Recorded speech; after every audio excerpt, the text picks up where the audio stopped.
Title on the Red Door, Introduction. This is a story that, once heard, might make you afraid of being alone again. It's about an old house in London, a house with a red door. Those who go beyond it never return. But what happens behind that door isn't just told, it's experienced. Main characters: Dan, a 30-year-old historian obsessed with uncovering the truths behind old buildings. Sarah, Dan's fiancée, a realist but deeply uneasy about Dan's adventures. Mr. Blackwell, an old man with eyes that seem to have seen something beyond this world. The beginning for Dan: this was just another research project, another old house, another mystery. But some stories should remain just that, stories, because once they become real, they consume you. Mr. Blackwell had warned them, "This door, this house, don't disturb it." Dan dismissed it as superstition. That night, he and Sarah stepped inside the house. The air inside was thick, heavy, as if someone had been holding their breath for centuries, as if someone was watching, unseen. The red door right in the center of the hallway stood, a massive, heavy red door. Something about it pulled at Dan, made him want to open it. "This doesn't feel right, Dan," Sarah whispered. Dan touched the door, cold, alive. It began to creak open, on its own. Inside the room, there was nothing, but this nothing was more terrifying than anything. The floor was bare, the walls blackened, the air thick with a stench that crawled into the bones. Sarah stepped back, but the door behind them had vanished. Dan turned on his flashlight. Movement. Faded photographs. A table stood in the center of the room.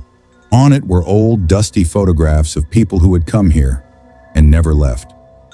One of the photographs had Dan and Sarah in it. "How is this possible?" Sarah's voice trembled. Someone took a breath that wasn't theirs. Dan swung the flashlight around. The living shadow. In the corner, something moved, a shadow that did not disappear when the light hit it. It was breathing. "You shouldn't have come here," a voice echoed, and the walls trembled. Sarah bolted for the door, but it was gone. The red door had disappeared. The shadow moved closer. Dan tried to step back, but the floor shifted beneath him, like something beneath was pulling them in. The weight of the past.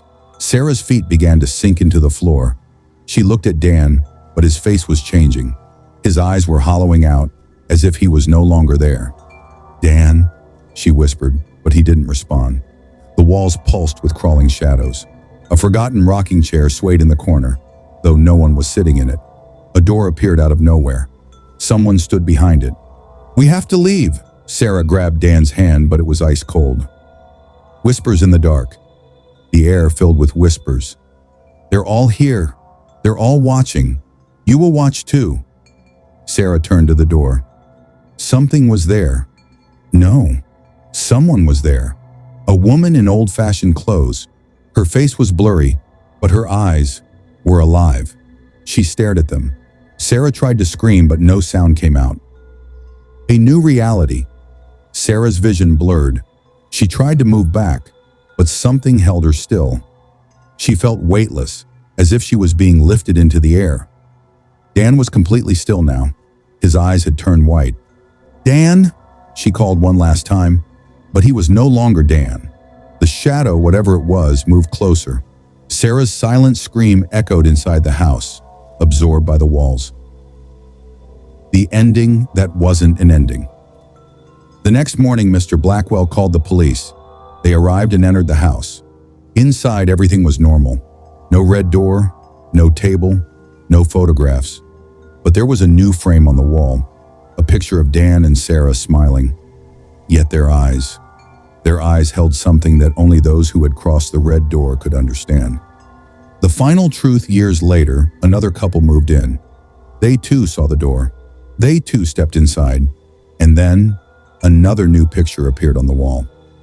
This house is never empty. I've translated the story into English while maintaining the eerie and suspenseful style. Let me know if you'd like any further refinements.